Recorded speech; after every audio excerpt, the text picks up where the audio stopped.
Buenas, imparables, soy el pastor Brian Chalai y es una alegría que seas parte de esta comunidad. Hoy nos encontraremos con Dios en Éxodo capítulos 11 al 13 para seguir creciendo en nuestra relación con Él. Recuerda estudiar estos capítulos antes de escuchar el episodio. Este no busca reemplazar tu estudio personal, sino motivarte, enriquecer. Con eso dicho, ahora sí, conversemos. ¿Qué verdad aprendemos sobre cómo es Dios y su dirección para nuestra vida?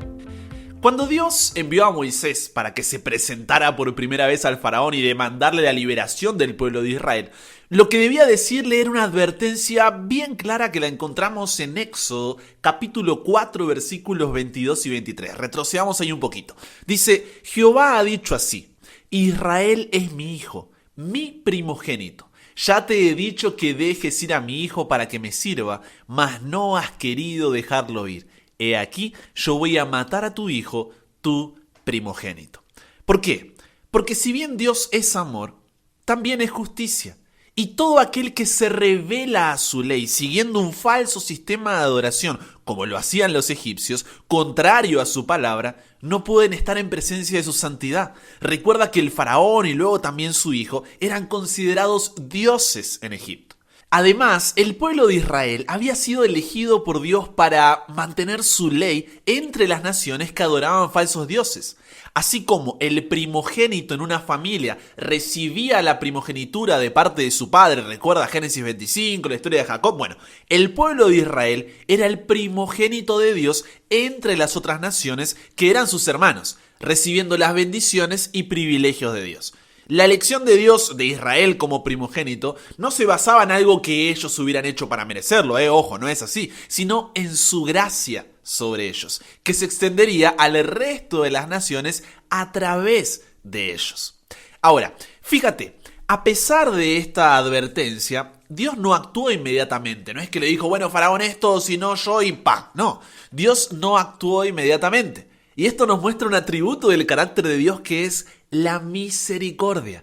¿Qué significa que Dios sea misericordioso? Que es paciente con nosotros porque no quiere que recibamos lo que en realidad merecemos. Antes de la última plaga, hubo 9 plagas anteriores que buscaban cambiar el corazón de Faraón, mostrándole que Jehová es el único Dios verdadero, desafiando los miles de dioses egipcios, incluso al propio Faraón, que como te mencioné, se creía que era un dios que dominaba el mundo. Pero la plaga de sangre, ranas, piojos, moscas, ganado, úlceras, granizo, langostas, tinieblas, solo habían llevado a que Faraón endurezca su corazón. En ese contexto es que Éxodo capítulo 11 versículo 1, Dios le dice a Moisés que enviaría la última plaga, su acto final, después del cual Faraón dejaría ir al pueblo de Israel. ¿En qué consistía esta plaga? Éxodo capítulo 11 versículos 4 al 8 dice que todo primogénito de la tierra de Egipto morirá, pero de los israelitas ninguno morirá.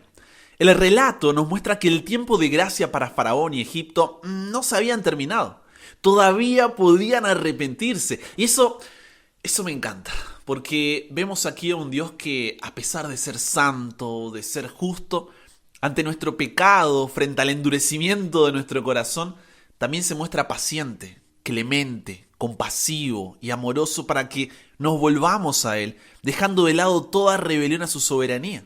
Es en ese tiempo entre la advertencia y la ejecución de los juicios de Dios que Éxodo capítulo 12 nos habla de la institución de la Pascua. ¿Qué significa la palabra Pascua? Pasar por alto. Cada familia, sola o reunida con otra, había de matar un cordero o un cabrito sin defecto. Luego, con un hisopo, que no es el hisopo que tenemos ahora, sino para que se entienda nada más, sería una especie de pincel, tenía que tomar de la sangre del animal y, como si fuera esta la pintura, pintar los 2 postes en el dintel de las casas en que lo habían de comer. ¿Para qué? Para que cuando Dios pasara a medianoche no entrara en aquella morada. Debían de comer la carne asada, con hierbas amargas, pan sin levadura, de noche, y como dijo Moisés en Éxodo capítulo 12, versículo 11, ceñidos con un cinto, con vuestros pies calzados y con el bastón en la mano, y lo comeréis apresuradamente. Es la Pascua de Jehová. Para conmemorar esta gran liberación, luego el pueblo de Israel celebraba esta fiesta anual a través de las generaciones futuras.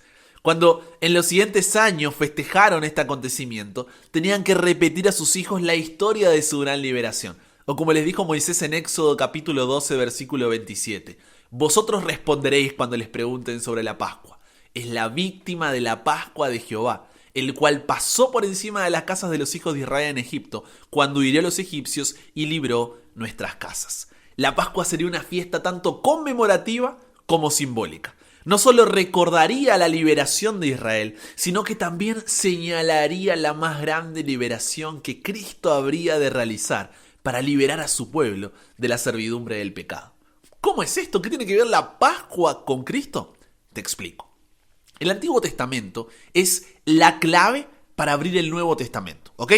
El Antiguo Testamento, mediante profecías y símbolos, tiene un solo objetivo: señalarnos a Jesús, la realidad del Nuevo Testamento. De esa forma, expone nuestra dificultad y revela la solución. Miremos esto en este tema de la Pascua.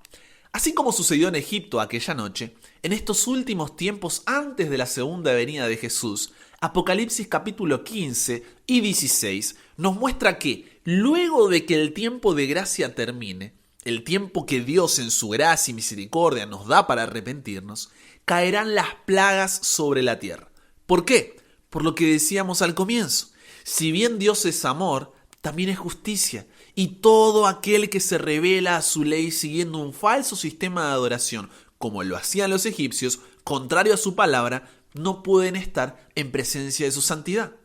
Uno de los atributos del carácter de Dios es la ira. Y uno puede preguntarse, ¿la ira?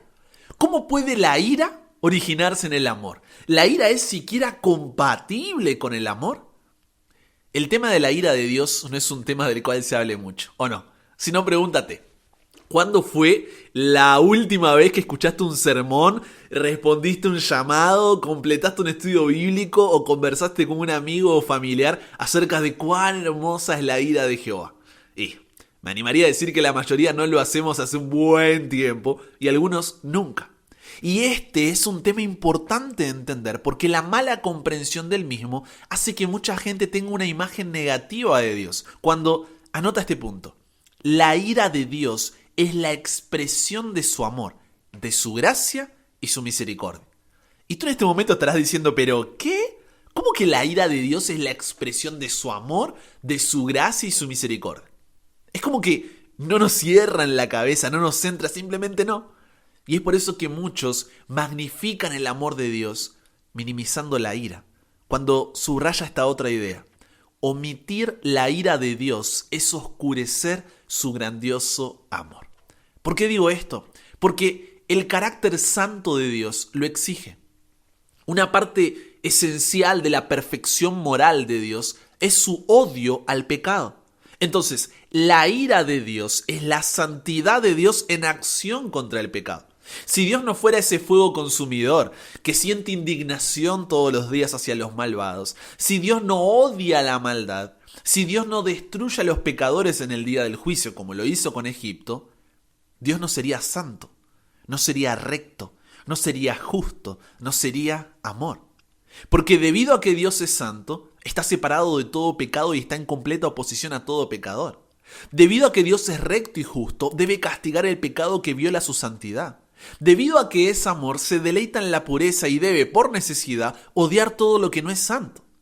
¿Cómo podría Él, que es la suma de todas las excelencias, mirar con igual satisfacción la virtud y el vicio, la sabiduría y la locura? ¿Cómo podría Él, que es infinitamente santo, desestimar el pecado y renunciar a su ira? Ahora bien, esta ira de Dios no es la misma ira que tenemos nosotros. Esa sería una asociación errónea. Porque la ira de Dios no es la pérdida de autocontrol, ni un estallido irracional y caprichoso de enojo. No. La ira divina no debe ser considerada como un mal temperamento celestial o como que Dios está atacando a todos los que le caen mal. La ira de Dios es su amor por la santidad, la verdad y la justicia.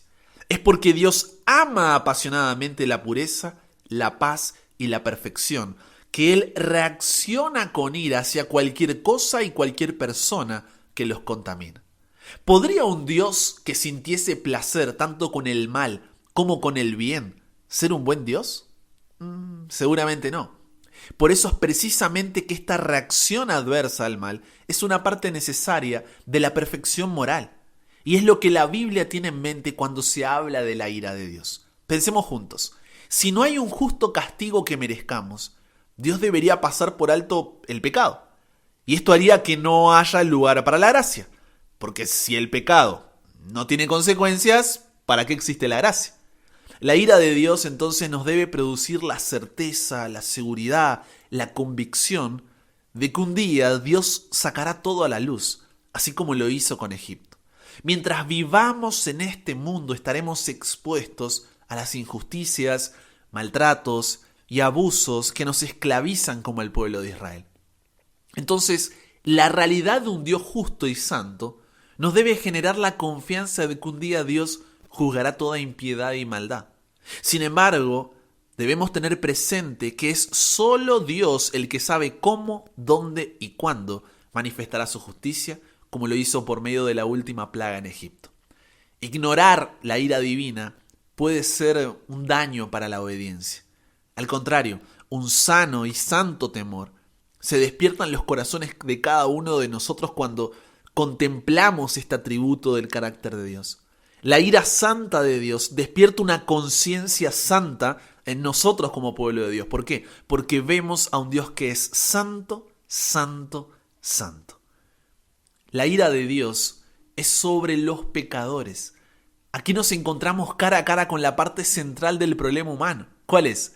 No es que estamos perdidos y necesitamos encontrar nuestro camino en un viaje espiritual. No es que estamos heridos y necesitamos ser sanados.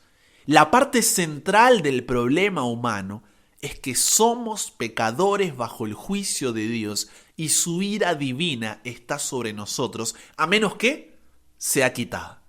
Y ese es el problema que el Evangelio soluciona. Toda persona, mientras permanezca en incredulidad, está bajo la ira divina. Y no somos aquí las víctimas, no. Nosotros merecemos esa ira divina por nuestro pecado. Por eso Efesios capítulo 2 versículo 3 dice: por naturaleza somos hijos de ira. Por eso el cordero del sacrificio ordenado por Dios en la Pascua representa al Cordero de Dios, en quien encontramos nuestra única esperanza de salvación. No es que Dios tuvo favoritismo por Israel sobre Egipto, sino que el Cordero sufrió el castigo que caería sobre los primogénitos israelitas, que de otra forma hubieran muerto junto con los egipcios. Entonces ellos debían tener la fe para, en obediencia, rociar con hisopo los postes y dintel de la puerta. Actualmente ya no celebramos la Pascua, porque como dice 1 Corintios capítulo 5 versículo 7, nuestra Pascua, que es Cristo, ya fue sacrificada por nosotros. El simbolismo encontró su realidad en Jesús.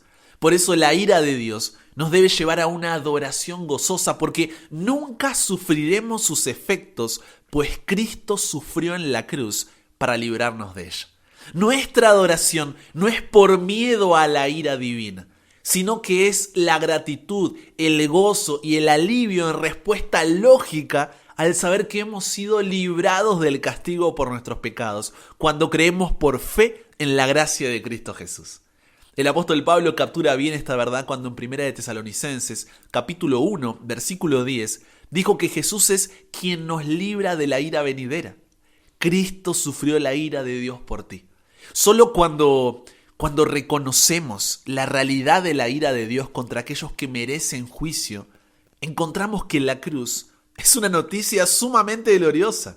La mayor expresión de la ira divina la experimentó Jesús. Cristo sufrió toda la ira de Dios porque en la cruz estaba padeciendo por los pecados del pecador, por tus pecados, por mis pecados. No era solamente un símbolo, era una realidad. Cristo fue tratado como tú mereces para que tú puedas ser tratado como Él merece. Fue condenado por tus pecados en los que no había participado para que tú pudieras ser justificado por su justicia en la cual no habías participado. Él sufrió tu muerte para que tú pudieras recibir su vida. Por su llaga fuimos nosotros curados. Así como el cordero sin defecto ni mancha Fue sacrificado para salvación, para ser pasados por alto, recuerda el significado de la Pascua, en la ejecución de los juicios de Dios contra los dioses egipcios.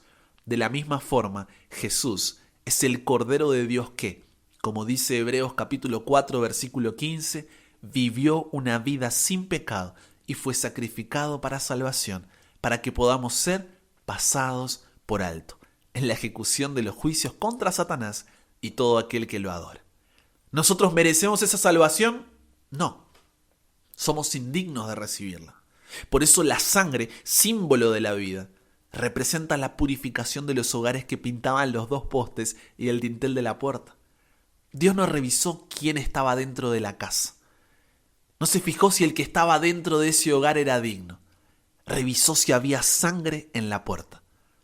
Porque ninguno de nosotros es digno. Solo la sangre de Jesús puede cubrirnos. Entonces, la próxima vez que Satanás intente mentirte diciendo que no puedes ir a Dios por tu pecado, porque fuiste demasiado lejos, porque caíste demasiado bajo, porque no dejas de repetirlo y demás mentiras con las que intentará manipularte, recuerda que la sangre de Jesús te permite, como dice Hebreos 4:16, acercarte confiadamente al trono de gracia. Cuando pienses en desistir, recuerda que Él insistió por ti, siendo su gracia y misericordia hacia ti, no una excusa para seguir cayendo, sino una razón para levantarte y vivir en santidad.